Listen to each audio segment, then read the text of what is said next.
There we go.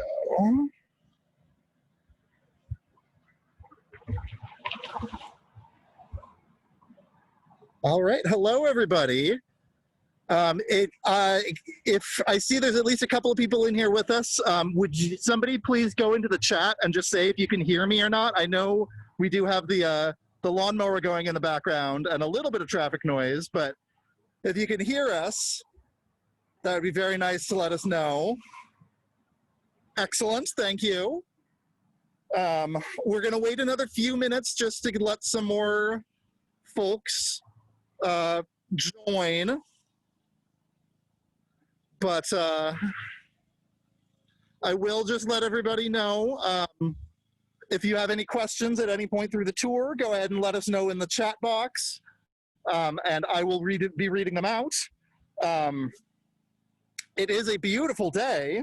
You'll get to check out the lovely gardens, and we've got our wonderful city gardener taking care of things. Let's see, what time is it? So yeah, I'm thinking we'll probably start it at maybe 2:02, 2:03-ish, just so that we make sure that we aren't leaving anybody behind, but at the same time respecting the time of everybody who has already arrived.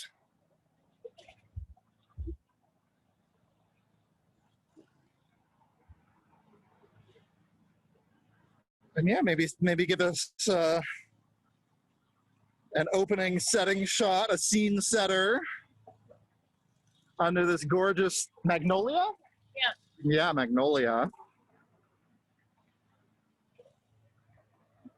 Across the street, there's lovely 10 Over and the Kessler. And our guide for today, hello.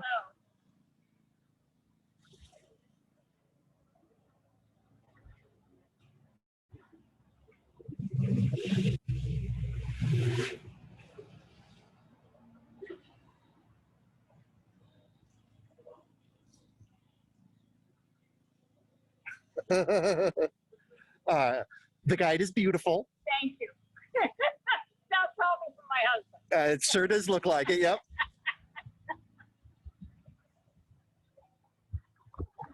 All right, what time are we at here? Yeah, you know what, why don't we go ahead and get started, and anybody else can join us in compliments on the red sash from Marilyn Darnell. Okay. And yeah, why don't we go ahead and get started? Great. Welcome to the Jack House, and welcome. I'm happy to be here with you. I'm Toni Kincaid. I've been a docent here since about 2006, and I'm happy to introduce you to the house if you haven't been here before. So if we look at the house, this is an Italianate house. It's got a lot of Gouda on it. It was finally built in 1888 by Robert Edgar Jack and his wife Nellie Hollister Jack. And they had 5 children all together, but not all, some of them were born here. So let's walk in and look at the inside.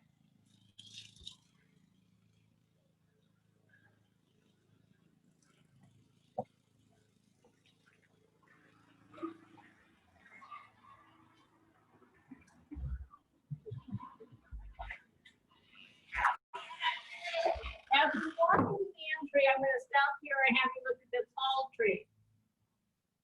Most of the items in this house, 90, 85%, are all original. So when the Jacks moved out, they left their furniture. So we see a lot of walking canes. Those belong to Mr. Jack. The umbrellas belong to Nellie. And Ethel, one of the daughters, this is her dog's collar. So we have artifacts. We also have here what we call a calling card table.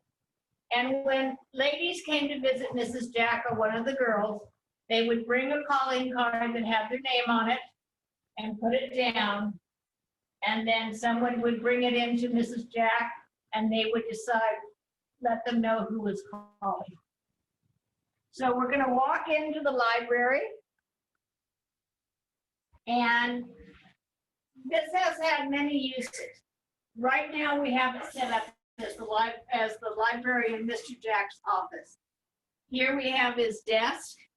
This is called a partner's desk because there's a drawer on this side that opens, and I can't do it because it's broken. And then there's a drawer on the other side. So two people could work at this desk at the same time. Mr. Jack was a very important man in town. At one point, he was the mayor.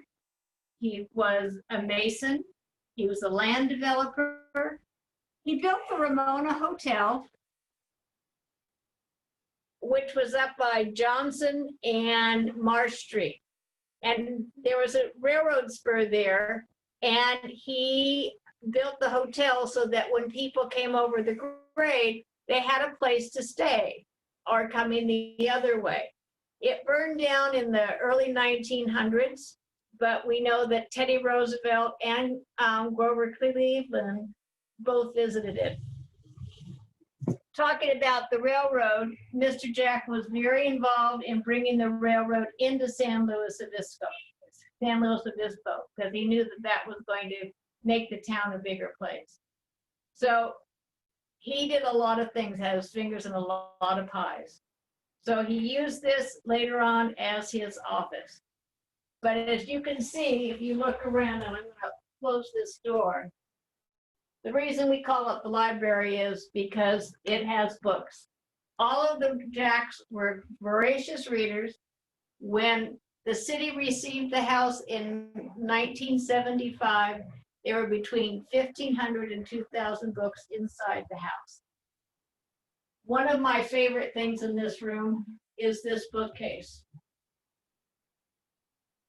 So you can see every book you have, and some of the titles. Here's Adam Bede.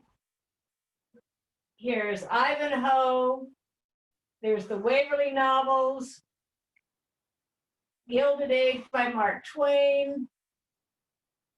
Mill on the Floss. Silas Marner. So they had a lot of books. This bookcase is all made out of redwood and was especially made for this corner. And again, more books. You don't see any hinges on it because there's a dowel that goes from the top to the bottom and it just swings out and swings back. We have another bookcase. This bookcase has a lot of first editions. If you'll notice, you'll see that there is an Oz book, and the copyright date on it, I think, is 1895. This was also a desk used in this house, and this was before electricity, and you can see the burn marks here and here and here where they used candles, got a little too close to the wood, and then burned it. So it's really a fascinating place when you see all the things that are in place here. The light fixtures are all original. Needless to say, when they moved in, this was all gas. And when electricity came in about 1914, they just turned the bulbs from being up to being down and then put bulbs in it. So they utilized everything they could in the house.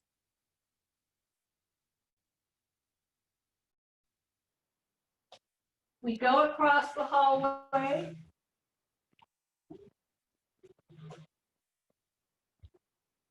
We come into the parlor. Nice room, lots of lights. I'm going to start at this piece here. We call this the petticoat table. And it would probably have had a pier glass that would have gone up to the ceiling. So that was very traditional. We call it the petticoat table because if you can look down at the bottom, there is a mirror. And ladies would have petticoats, which I have on today, and they would check to make sure and see if their petticoat was showing, which mine is. So that's why we call it the petticoat table. The fireplace is made out of marble, and it's a coal-burning fireplace. There weren't a lot of trees in San Luis Obispo, I've been told that there was a coal mine up in Paso, and they would bring the coal down that way. There's a story that said the smoke was not burned, but put smoke on the painting above it, and one of the maids came in and took Dutch cleanser and started cleaning it, and until somebody stopped it. The painting itself is by an artist by the name of Jules Tavernier. He was born in France. He went to the Beaux-Arts school in Paris, and then he finally came to the United States. One of the things that he and other artists of his time, Thomas Hill for one, would come across the United States during the spring and summer, make sketches of the area. This happens to be Yosemite, and then take the train back to their studios in New York and work on them during the winter and in the fall. And they were used kind of as travel posters to entice people to come out to the West. So that's what Tavernier did, and then he ended up in Hawaii and passed away. One of my favorite pieces in this room is this, and it's called the fire screen. Ladies during this time, the makeup they wore was made out of paraffin or wax. So if they were sitting in that chair and too close to the fire, all their makeup would melt. So this fire screen would be between the lady sitting in the chair and the fireplace. And then this, she could drop down, put her knitting, her book, her tea, whatever she wanted on that. So it's a, I think, a great device. Over here, we have the piano. It's a square piano. It was made by Steinway. It's Brazilian hardwood. And the story is that Mr. Jack's father, Captain Jack, who lived in Maine and was a seafaring man, decided that his granddaughter Gertrude should play the piano. So he put it on one of his ships. They went around the horn. So this is also called a horned piano. Came up, and the crew started to get very uncomfortable and started to mutiny. So he decided he was not going to stop in San Luis Obispo, went all the way to the last port, which was Alaska. And supposedly, somebody came in, took the piano off the boat, put it in the saloon. So when the boat came back to San Luis Obispo, there was no piano. So then Mr. Jack had to figure it out and finally found it and put it here. It is unique on the East Coast. Steinway decided that this piano was not a well-constructed piano, that it didn't hold its sound very well or the tune very well. So they put advertisements in the newspaper, had people bring their pianos to Atlantic City, and they had a huge bonfire, and they burned all those Steinway pianos. So they're rare on the East Coast, not so rare on the West Coast. This chair is one of the oldest in the house. It dates back to about 1880, 1870. It's called a Turkish chair. It's well padded and very comfortable to sit in. And again, if you look at the furniture in this room, except for the folding chairs, they're all original. This is what the house came with.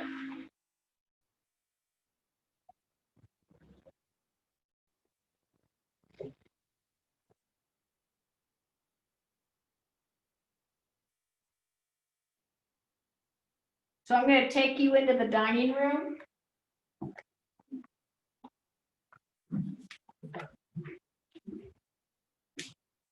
The dining room table is of East Lake design, and it's because it's got the rosettes here on the chairs, and it's got the cane seats. The china that's on the table is original of the Jack family. The silver is from Martha Schwartz, who was a longtime docent here, and her husband was also the mayor and on the city council for many years. So, and the crystal was just loaned to us by a former docent, so we now have nice crystal for the table. Over here, we have a picture of Mr. and Mrs. Jack. As I said, Mr. Jack was a painter and, a banker, and a young lady named Lucy came in to borrow some money. And when she couldn't pay it back, the $700, she painted the pictures of Mr. and Mrs. Jack to pay for her loan. The Jacks had 5 children. The oldest was Ellie, and she was born at the Hollister Adobe. At that point, the Jacks lived out in Chelam over by Parkfield. In fact, if you see the sign for Parkfield on 41 or 46, one of the two, that's, if you see a sign that says Jack Ranch, that's where it is. So they lived out there. Jack's first couple of children were born there, and then they moved into the city. Ella died just before her 10th birthday. They think that she had diphtheria, which was going around at that point. So she did not live here very long in this house. The other children, Gertrude, Ethel, Robert Jr., and Howard, all lived in this house. In fact, the family lived in the house until the house was given to the city in 1975. So this is a one-family house. Howard used this room in a different way. When he came back to live here and couldn't get up the stairs to the second floor to the bedroom, he put in an elevator. And where the center window is where the door of the elevator was. So you would enter on the ground floor, you could come off and come in this way, or it went all the way up to the master bedroom, and he could get out that way. One of the Hollister family members told me that Howard spent $10,000 on the elevator, and that was about 1971. I started teaching in 1971, and I made $7,600. So $10,000 is a lot of money at that time. So he used it a little bit, got stuck in it one night, couldn't get out, and never used it again. Had it repaired. They said, you know, something happened, somebody was jumping up and down in it and made it stick. And so Howard never used the elevator again. When Ethel lived in the house and couldn't get up the stairs, she changed this into her convalescent room. They took out this one window, put a bathroom on the porch in the back, and that was where this is where she lived. When the city got the house back and tried to get it on the National Registry, they found the window, were able to put it back on, and then took the bathroom away. So let's walk this way, and I'm going to show you the family tree because it's quite large.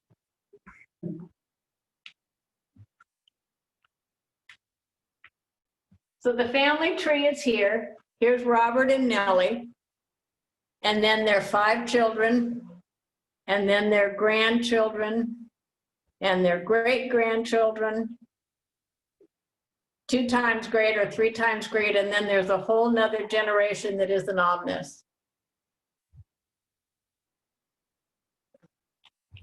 Judith and Katchi and Silas and Thomas are all alive, and Katchi Andrews is very involved in the house. her Aunt Kay lived across the street at the Man's, or what was then the Man's. And on Mother's Day would come over for the concert in the park here and listen and have lots of memories about her family. If you look, you'll see other pictures of the family.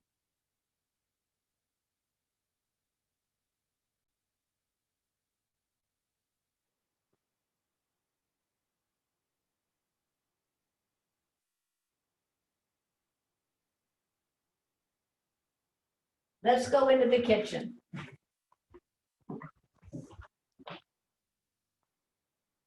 So this stove is not original to the house. When the city received the house, this was the stove that was in there. It was a Gaffer and Statler gas stove. And the docents decided at that time that that was not the time period they wanted to show. So somebody found this in pieces, in disrepair, had it fixed. So this would have been, again, a coal burning stove.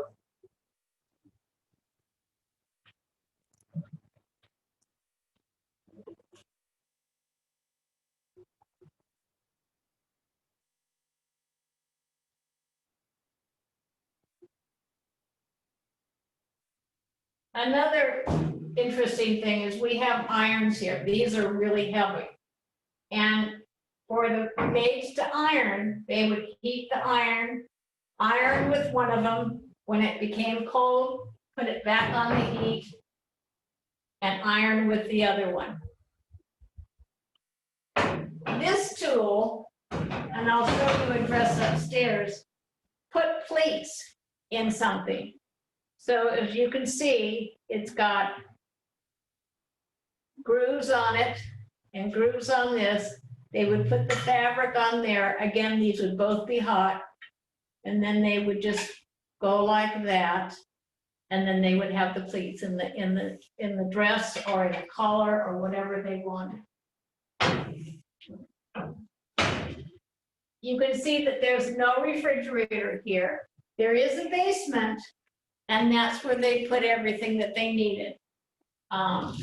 Fruits, vegetables, beef, meat, and then would bring it up when they needed to. Because they had coal burning fireplaces and stoves, things caught fire. So this blue bottle up here was their kind of fire extinguisher. And it would have some kind of solution in it.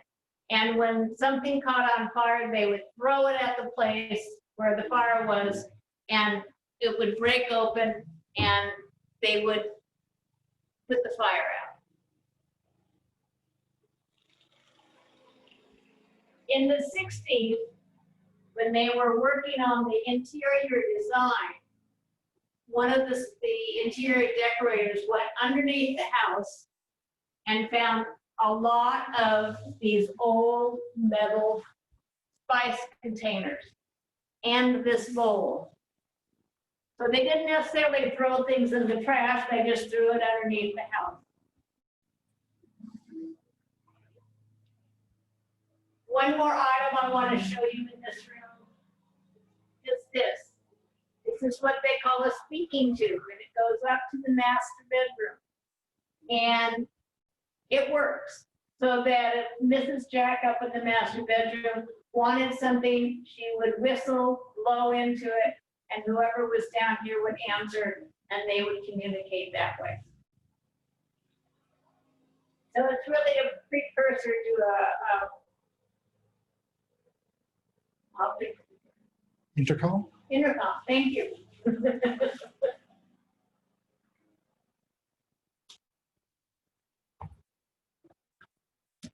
Again, we have some more books. Never enough.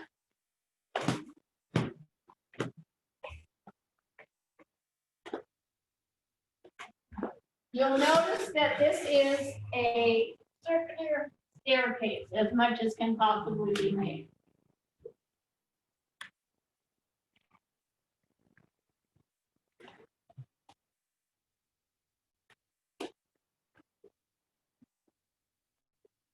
When this house was built, there were no licensed architect in town.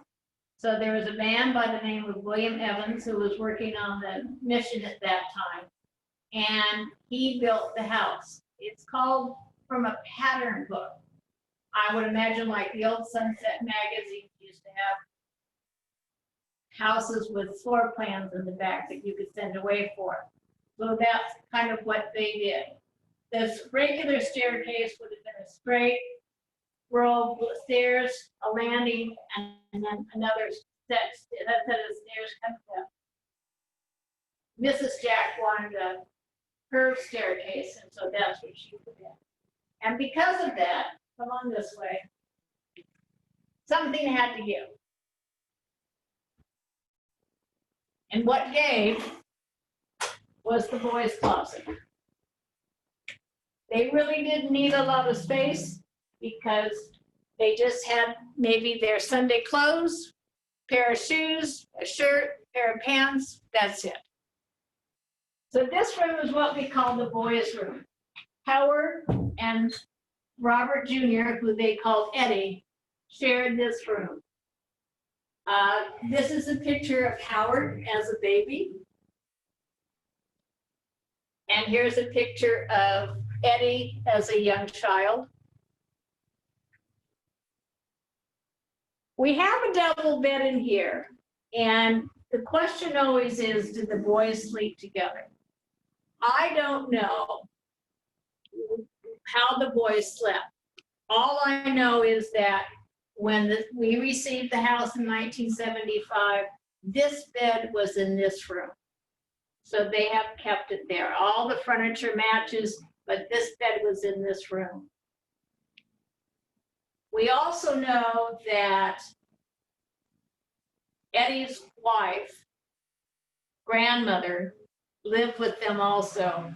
And she would sit by the window and wait. So maybe this was her bed and she slept here. All the rooms have cold water sinks and, of course, the chamber pot.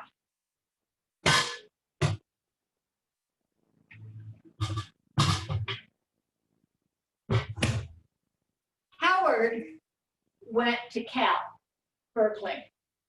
And there's a picture on this wall of him in his fraternity house. And I believe that's him.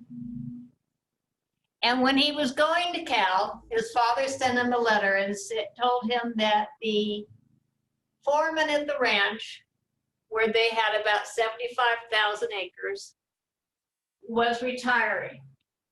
And did Howard want to come and be the foreman? So he quit college and went out to the ranch and was the foreman until he retired. So they raised sheep, and now they raise cattle. And when Howard retired, he sold the land to the Hearst Corporation. They still call it the Jack House, and they still raise cattle out there. So it's really a nice kind of connection still. Here are some of the pictures of some of the cattle. And again, more books. So we're going to walk this way.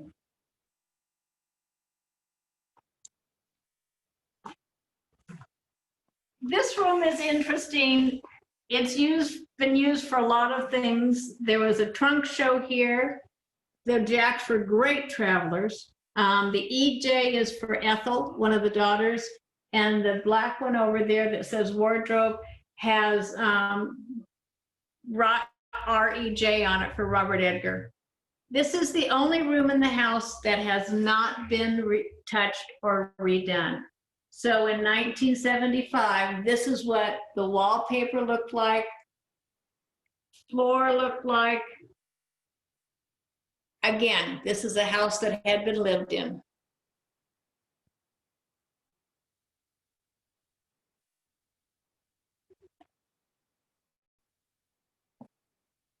So the best bedroom in the house, I think, is this one. And this is Ethel's house, bedroom, excuse me. Ethel lived in this house all of her life. When her father died in 1960, and a couple of years before that, he sold Ethel the house for $1 gold dollar. And so she lived in it until she passed away in 1961. The will, her parents' will said that Ethel would get the house, Howard got the ranch, and then when Ethel passed away, Howard would get the house. And that's what happened. I think this is a great room because it has 3 different windows, so there's lots of light. You'll also notice that the colors used in this room is different than most of the colors in the house. And the reason is because this bed, though not the original bedspread, they had Ethel's original bedspread, which was orange. So our interior decorator who had this room made it with lots of orange in it to match what we had of the original thing. The picture on the wall is Ethel. Both pictures are Ethel, probably in her 40s or 50s. Here's a picture of Ethel as a young girl, probably about 18. And in her hair is a fascinator. And if you follow anything from the royal family at weddings, you'll see the women kind of wear fascinators, and it was popular back then. The furniture in this room, Ethel bought. She was in San Francisco for a dentist appointment, went to an auction, put her hand up to her jaw, and the auctioneer said, sold to the lady with her hand on her jaw. There are 11 pieces, of which she has all of them. They were originally owned by an actress by the name of Clara Kimball Young. And she decided to sell it, and so therefore Ethel got it. On the bed, this black dress was also one of Ethel's, and you can see she was not a big woman. This is not a big dress.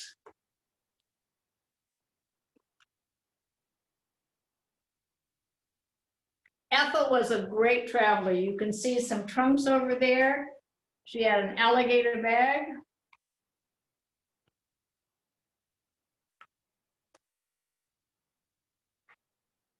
And then down here is her travel case.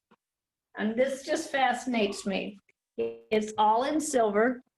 She had a mirror, she had a brush, she had a buffer, she had containers that she could put things in, and she would just close that up and take it with her.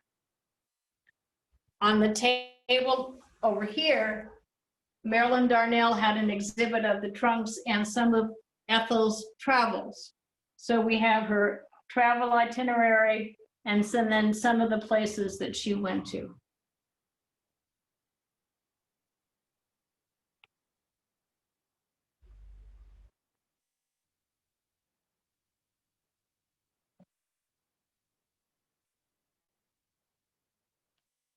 Ethel had a better closet, which is full of artwork right now, but at least she had a closet that you could actually use.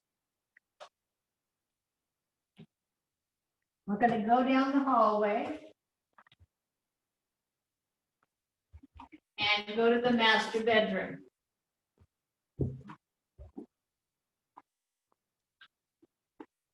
So where this window was approximately where the elevator came out when Howard put the elevator in. So he used this as his bedroom. We have twin beds, which I would imagine started out in the boys' room and ended up here. It's a big room, high ceilings. We have Nellie's money box. Nellie was a Hollister. Interesting, when her father died, she and her 2 sisters and her brother all inherited money. And during that time, women did not inherit money. It all went to the son. So Nellie had hers money. In fact, she bought the first piece of property for this house. Her sister, Ida Stowe, who was down in Goleta, had her money. And then her sister, Mary Banning, who married Phineas Banning, who was down in Los Angeles and helped build the railroad from the port into downtown Los Angeles, was the other daughter. All three girls have homes on the National Registry. My father would have been tickled pink. There's four of us. So the girls married very, very well. The furniture here I love because it's so distinctive. If you look at it, and I'm putting my hand here just to hold it, it doesn't open. There is a lock down here, and this opens up, and then you can open up the drawers. The other chest of drawers over there, it has the same thing. The research that I've done says there's two reasons for it. Number one, if somebody was in the house cleaning, Mrs. Jack would have the keys and lock things up so they couldn't be stolen. The other thing was if they were going someplace and it wasn't Europe or across country, instead of packing bags, they would just lock it up and take the whole chest of drawers in a backboard and take that to wherever they wanted to go next life and travel a whole lot easier. This piece of furniture has another thing that's special about it. Down here, there is a drawer that they probably would have hid things so that, again, people that would clean would not even know about it.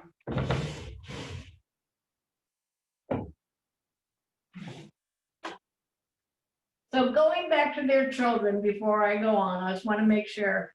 There was Ella, who died young, Gertrude, who I'll talk about in a few minutes, Ethel, whose room we saw, Eddie, who lived in Alameda and in the early 1920s became ill. And at that point, their sister Ethel was living here by herself, and they could not handle living in Alameda anymore because Eddie was too ill. So they called up Ethel and she said, "Sure, come and live here." So it was Eddie, his wife Grace, and their three children. So they moved into the house and stayed here when their father died and continued to stay here until they got married and moved out. So again, this is a family home. We're going to go this way and we're going to see the bathroom. Now, there's some questions about if the bathroom was original or not. I think the space was here. I don't know if it was a bathroom. But as you walk into it, it has a real slant to it. It's built right on the porch, covering the porch down below. And Mrs. Jack said that if something overflowed, because she wasn't really quite sure about indoor bathrooms, that at least everything would go towards the outside and not flood back into the house. The toilet is original. It would have had a box at the top with a chain like they do in Europe. And this was the only bathroom in the house. But again, they all have their own chamber pots and they all had running water. So that wasn't too bad. There's another room.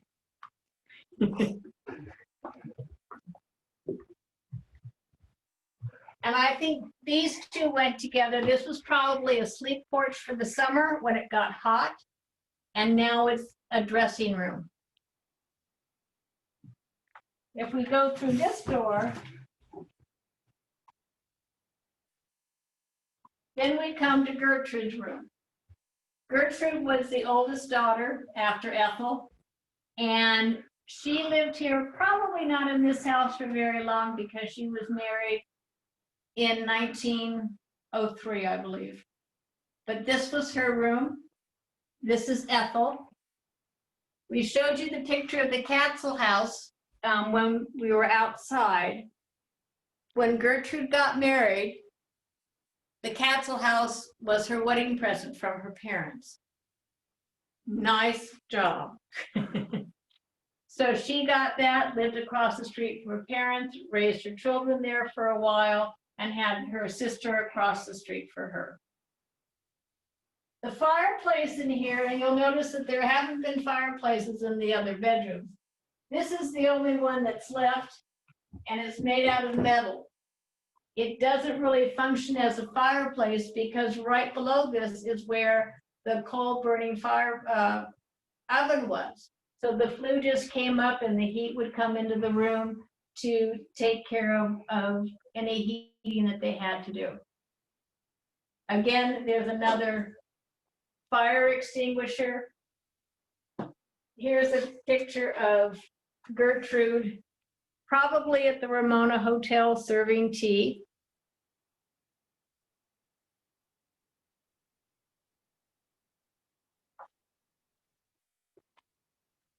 Her closet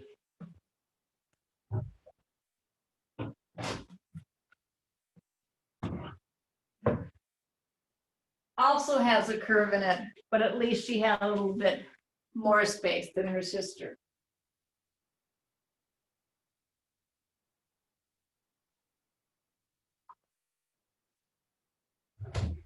Again, another beautiful dress on the bed. Again, compliments of History Center, because they found out that it belonged to the Jacks and decided it should go back to the Jacks. Gertrude also had an extra bedroom, closet, excuse me. And as I said, we had books, so we made bookcases. And there are books all over the house. And Cal Poly Kennedy Library has a bunch of the books too. So it's, as I said, a very well-read household. So let's go back downstairs.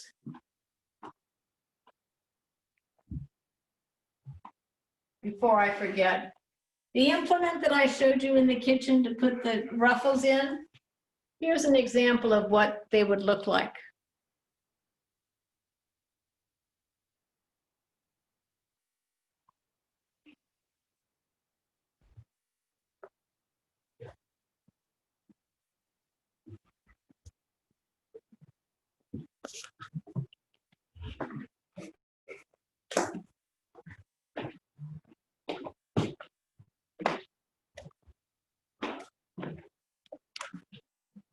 We'll go into the parlor and I'll answer any questions you might have.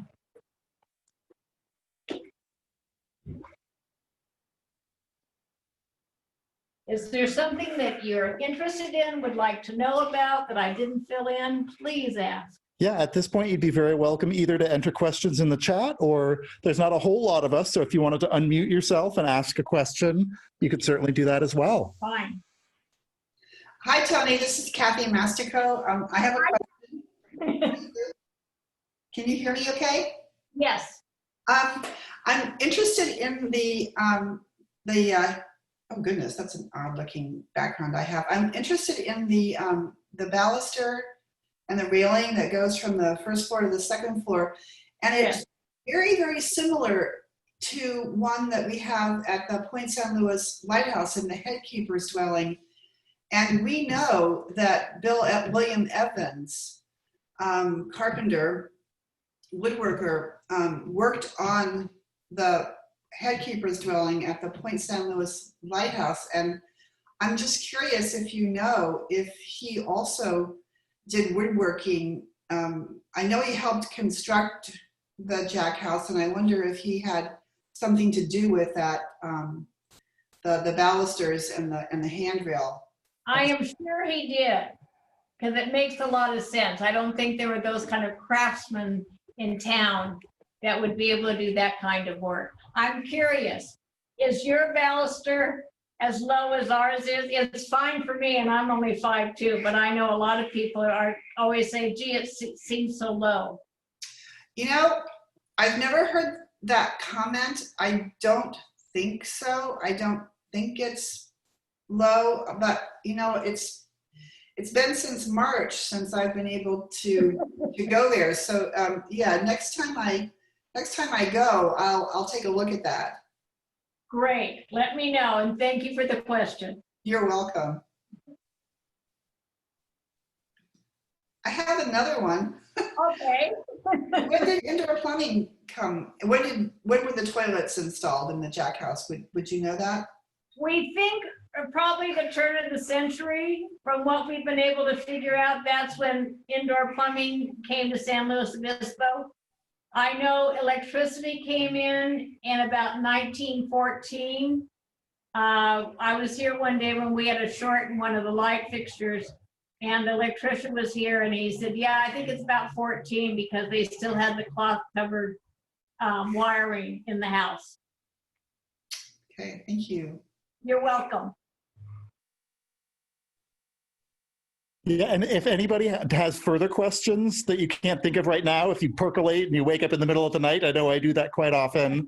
Yes. The email that I sent out that had the link to this Zoom, you're welcome to respond to that email to me, and I'll make sure that Toni gets it and we can get an answer back to you if that's another option. That would be wonderful. So I want to thank you all for coming. And when we open up, we'll let you know, and you can see it in person. Thank you so much for coming. Yep. Thank you, everybody. And thank you. Your husband is saying great job to the both of us. So yeah, just real quickly, I hope, can I get it to turn around? I can't seem to get it to turn, oh, there it is. Hi there, I'm Thomas Kessler from the History Center. So I'm just so happy that we were able to work with Toni and with the fine folks at the City of San Luis Obispo. And we do offer other tours, including the Octagon Barn and the Dalladea Adobe. If anybody is interested in doing anything, please don't be shy, let us know. We're here to help, much like Toni and the fantastic folks at the Jack House. So thank you, everybody. And if we don't have any further questions, I'll let you enjoy the rest of your day. And thank you so much for joining us. Have a great day. Bye-bye.